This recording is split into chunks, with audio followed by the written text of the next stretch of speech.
giving exemptions, and then we're not giving exemptions, and people can't pay attention. At the same time, their public services are basically remaining flat. So, now what? And then, in your retirement account, I think 35% of Americans have 401k, and so their retirement is down. The rest of the 65% of Americans or so are going to be affected by the stock market, basically whether you like it or not. Yeah. If there's a 20%, so what are we down right now from the all-time high? I think we're down roughly like 8 or 9%. S&P futures, while you and I are recording, is all the gains of yesterday are basically being erased. So let's say we go down, we're roughly down 10. When you're down 20, not only are we past correction territory, we're going towards recession territory. There's going to be layoffs. There's no question. The only thing that could potentially, I think, save the economy right now is the Federal Reserve. They're not meeting until May to announce their interest rate. 2 months is a long time. And America's not a forgiving nation. It's really not with consumption. They will do it if you sell them, if you have a plan, etc. But if they feel screwed around with and they just have less money, that's not a place to engender any sort of confidence in your government. And we're starting to see some of this tick down. Now, here's the same caveat with all these polls. It could be fake, I have no idea. But there are at least a number of polls right now showing Trump's economic approval going down. I would only pay attention because traditionally it's been, even if the polls were fake, even in the fake ones, he's usually been doing pretty well. Here's what the CNN poll had to say. Donald Trump's current approval rating, according to our brand new CNN poll conducted by SSRS, is 45%. His disapproval, Sarah, is at 54%. He's clearly upside down, underwater, any expression you want to use to say this is not where any president would want to be. And if you look, though, over time, that 45% number, that was actually his high water mark in all of CNN's polling throughout his first administration. So if you look at the issue set overall, how is he handling the whole host of issues that we tested? There are some issues he scores quite high on. 51% approve of his handling of immigration. But you ask the key question, the economy. It is by far issue number one for voters. Nothing really comes close overall for Americans. And on that score, he's actually performing a tick below his overall approval rating. 44% approve of his handling of the economy. You see that there below his job overall there, the economy 44%. 56%, Sarah, disapprove. He is minus 12 percentage points on the issue that Americans say is the most important. So everybody take that for what you will. The point is that even our friend Logan Phillips from Race to the White House, he pointed this out. Let's put it up there. On the screen, you currently have a net shift from approval to disapproval, dropped an average of 5.3% across 8 separate polls in the Trump overall net approval rating. And all of this, generally tied to, I think, the economy. And you really have to be certain that what you're doing is going to produce a good outcome and that people are going to be with you throughout that period. And the White House right now is coasting off of being new.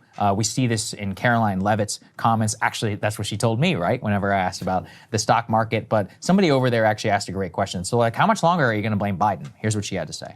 How does the White House measure this in terms of when can you not blame it on former President Biden, and when does it fully become President Trump's responsibility? Well, we've only been here for 52 days, but certainly the president is working hard every day to, again, bring down the cost of living, which we see is already happening. You see the cost of eggs is going down, cost of gasoline is going down because of the massive deregulatory efforts of this president, and also the fact that we are delivering on his promise to drill, baby, drill already.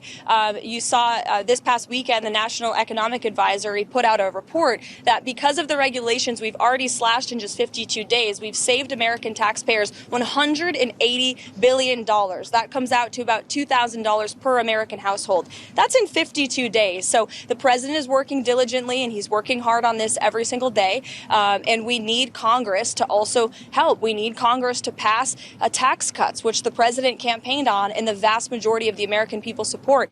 So there you go. She's like, well, we've only been here for 52 days. Look, America will give you runway. That's what I want people to remember. Trump is not sunk. He's not done. There's none of that whatsoever. You still got a long way to go. We're only 53 days or whatever into the administration. However, and I'll go back to the Biden administration, he started at a 70-something approval rating. It took him 9 months to go underwater. Trump is the most divisive person probably in modern American politics, so started off a little bit lower. But the economy was a huge strength of his always. The whole like, oh, wish I had mean tweets right now or whatever. And seniors, the people who vote more than anybody, are also the people with the most assets and are going to be paying the most attention to the stock market. So there's a lot of political built-in peril for the Trump administration right now. And I don't know. I really wonder how much of it is bluster, how much of it is real. And I actually think the worst possible outcome would be maximalist tariff strategy for the first 3 months, stock market correction, and then a reversal. Because then you wouldn't even have any of the new jobs as a result of the tariffs. You would have just the pain, and then caving to the business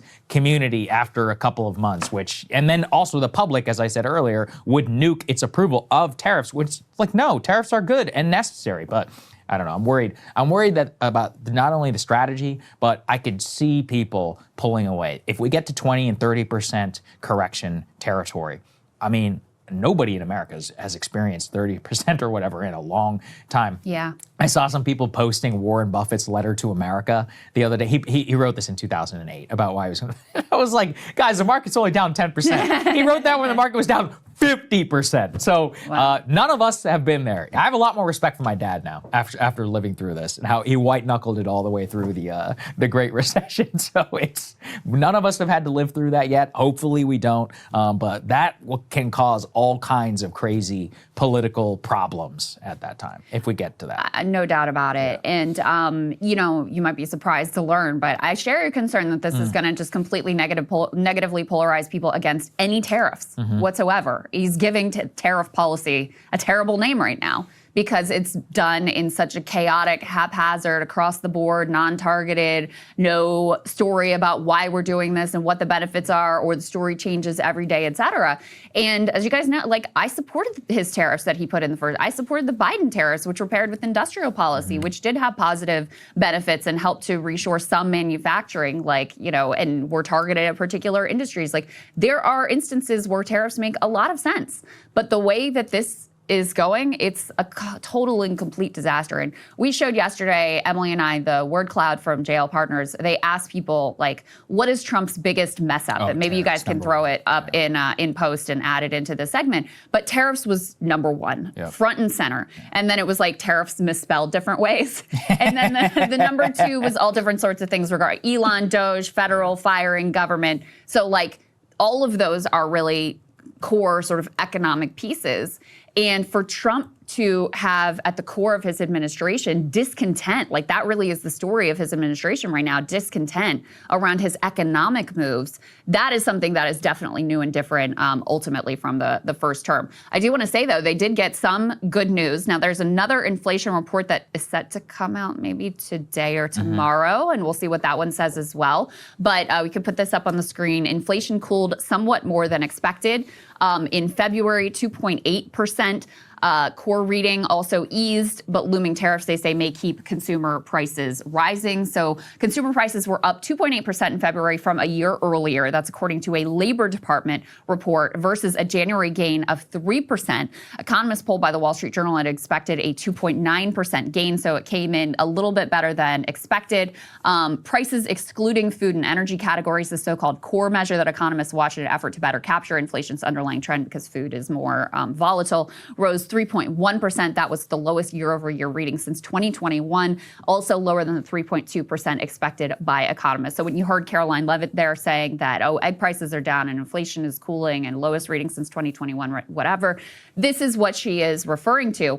One of the theories of what they're doing, where it really feels like they're manufacturing a stock market crash and manufacturing effectively a recession, is that is an effort to crush demand, which means crushing your wages and ability to spend in order to get inflation under control. And so that is one theory for what is going on out there, which, if your goal to get inflation down is basically to screw over regular people, I don't think that's something that people should support, even if it does have the impact here of cutting inflation. But I'm not trying to sandbag them on this. It's good. And inflation coming down, it's good. It's a good piece of news for them, et cetera. But just putting in that broader picture of what one of the theories about what the hell they're up to here is. No one knows. Let's put the next one up there. Egg prices, by the way, have started to fall, so that's good. They Fortune magazine was saying it could be just for a little while. This is actually mostly as a result of like the wild swings in the bird